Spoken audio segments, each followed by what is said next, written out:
नमस्कार दोस्तों, DHP news channel में आपका हार्दिक स्वागत है। हिमाचल प्रदेश के आज के मुख्य समाचार आपको विस्तार पूर्वक बताएंगे। खबरों की शुरुआत करने से पहले आप सभी से निवेदन है कि डीएचपी न्यूज को सपोर्ट करने के लिए आप मेंबरशिप ज्वाइन करें। आपके सपोर्ट से हमें और बेहतर कंटेंट बनाने और आप तक सही खबरें पहुंचाने का मौका मिलेगा। तो पेश हैं आज के मुख्य समाचार।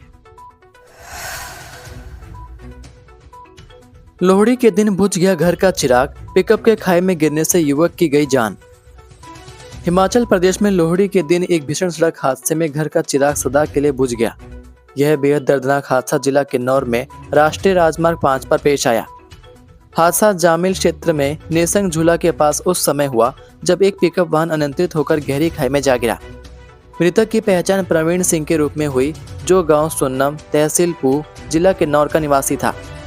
जानकारी के अनुसार पिकअप वाहन चालक प्रवीण सिंह रिकांगपियो से अपने पैतृक गांव सुन्नम की ओर जा रहा था। यात्रा के दौरान अचानक वाहन संतुलन खो बैठा और सड़क से करीब 100 फुट नीचे लुढ़कते हुए सतलुज नदी में जा गिरा। दुर्घटना इतनी भीषण थी कि वाहन पूरी तरह क्षतिग्रस्त हो गया और चालक को संभलने का कोई मौका नहीं मिला। हादसे में प्रवीण सिंह की घटनास्थल पर ही मौत हो गई। बस हादसे के बाद जागा विभाग, डिप्टी सीएम बोले, यह घटना प्रदेश सरकार के लिए चेतावनी। हिमाचल प्रदेश के सिरमौर जिले के हरिपुरधार बस हादसे के बाद प्रदेश की सुक्खू सरकार ने सबक लेने की बात मानी है। उप मुख्यमंत्री मुकेश अग्निहोत्री ने कहा कि प्रारंभिक जांच में सामने आया है कि मेला होने के कारण बस ओवरलोड थी, जिससे हादसा हुआ। उन्होंने स्पष्ट किया कि अब प्रदेश में लगने वाले मेलों के दौरान एचआरटीसी अतिरिक्त बसें चलाएगा। इसके लिए उपायुक्तों से मांग लेकर समय रहते बसें उपलब्ध करवाई जाएंगी ताकि यात्रियों की सुरक्षा सुनिश्चित की जा सके। डिप्टी सीएम मुकेश अग्निहोत्री ने कहा कि पूरे मामले की विस्तृत जांच के आदेश दे दिए गए हैं और रिपोर्ट आने के बाद ही हादसे के वास्तविक कारणों पर अंतिम रूप से कुछ कहा जा सकेगा। उन्होंने माना कि यह घटना सरकार के लिए चेतावनी है और भविष्य में ऐसी त्रासदी न हो, इसके लिए ठोस कदम उठाए जा रहे हैं। डिप्टी सीएम ने स्पष्ट किया कि प्रदेश के लगभग हर जिले में समय समय पर मेले आयोजित होते हैं जिनमें भारी भीड़ उमड़ती है। ऐसे अवसरों पर हिमाचल पथ परिवहन निगम अतिरिक्त बसें चलाएगा। इसके लिए सभी जिलाधीशों को पत्र लिखकर निर्देश दिए जाएंगे कि मेला शुरू होने से पहले परिवहन विभाग से अतिरिक्त बसों की मांग करें ताकि यात्रियों को सुरक्षित और सुगम परिवहन मिल सके। वर्दी तो गई, अब 11 पुलिस कर्मियों की संपत्ति भी होगी जब्त, सीएम सुक्खू ने दिए सख्त निर्देश। हिमाचल प्रदेश में चिट्टा तस्करों के खिलाफ मुख्यमंत्री सुखविंदर सिंह सुक्खू ने अब तक का सबसे कड़ा रुख अपनाया है। खासकर नशा तस्करी में संलिप्त पुलिस कर्मियों के लिए सुक्खू सरकार ने जीरो टॉलरेंस नीति अपना ली है।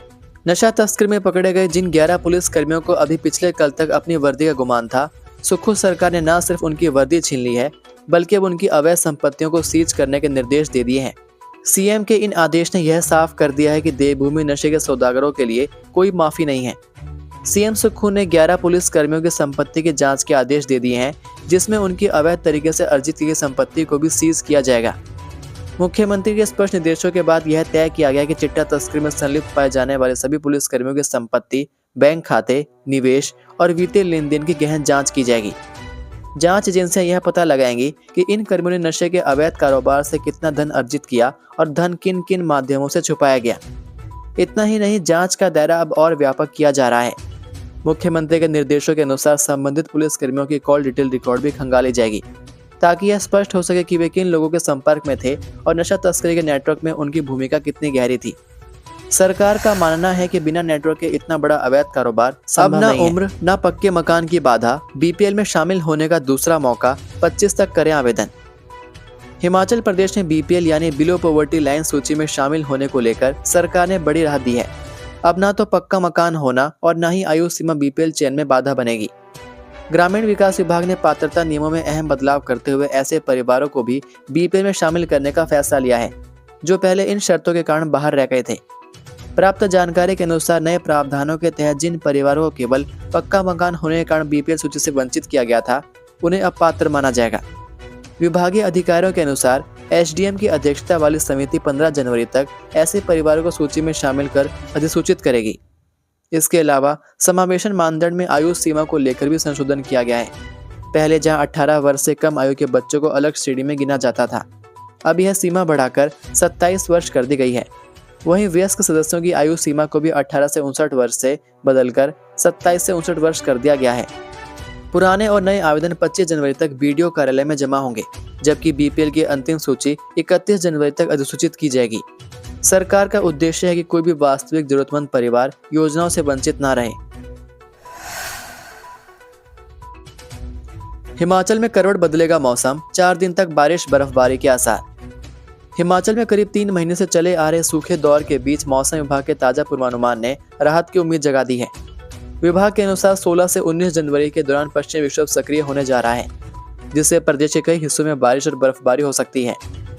मौसम विभाग के विशेषज्ञों का कहना है कि 16 से 18 जनवरी के बीच विशेष रूप से ऊंचाई वाले और पहाड़ी क्षेत्रों में बारिश व हिमपात की संभावना है, जबकि 19 जनवरी को मैदानी और मध्यवर्ती इलाकों में भी बादल बरस सकते हैं। इस दौरान शिमला और मनाली जैसे प्रमुख हिल स्टेशनों में इस सर्दी के सीजन की पहली अच्छी बर्फबारी होने की उम्मीद जताई जा रही है। हालांकि इससे पहले 14 और 15 जनवरी को मौसम साफ रहने का अनुमान है, लेकिन इन 2 दिनों में प्रदेश के कई इलाकों में घने कोहरे और शीतलहर की चेतावनी भी जारी की गई है। टिकाऊ होंगी हिमाचल की सड़कें, 10 साल तक खराब नहीं होंगी, 2 नई आधुनिक तकनीकों का होगा प्रयोग। लोक निर्माण मंत्री विक्रमादित्य सिंह ने कहा कि क्षतिग्रस्त सड़कों की मरम्मत के लिए 2 आधुनिक और प्रभावी तकनीकों सीमेंट ग्राउंडेड बिटुमिनस मैकाडम और स्टेबलाइज्ड बेस लेयर तकनीकों परीक्षण के लिए चुना गया है। शुरुआत में इन तकनीकों का प्रयोग शोघी महली सड़क पर किया जा रहा है। उन्होंने कहा कि लोक निर्माण विभाग राज्य में लगभग 35,000 किलोमीटर सड़कों का रख रखाव करता है और सड़क गुणवत्ता सुधारने तथा हर मौसम में संपर्क सुविधा सुचारू बनाए रखने के लिए लगातार प्रयास कर रहा है। इस तकनीक से हिमाचल की सड़कें टिकाऊ होंगी, कम से कम 10 साल तक खराब नहीं होंगी। मंत्री ने यह जानकारी सचिवालय में मीडिया को दी। लोक निर्माण मंत्री ने कहा कि खराब मौसम और जलभराव के कारण राज्य की लगभग 20% सड़कें बार बार क्षतिग्रस्त हो जाती हैं, जिससे बार बार मरम्मत करनी पड़ती है। इससे रखरखाव की लागत बढ़ जाती है।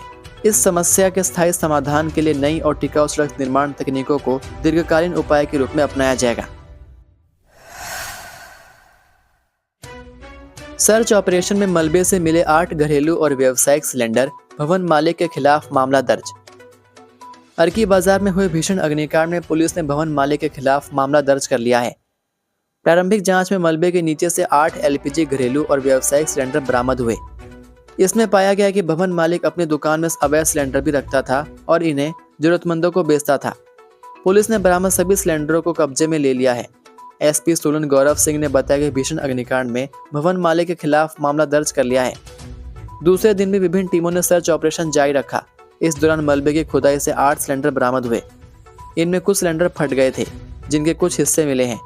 आग ज्यादा भड़कने का कारण अवैध रूप से रखे गए सिलेंडर भी माने जा रहे हैं। इनके फटने से भवन तक ढह गया।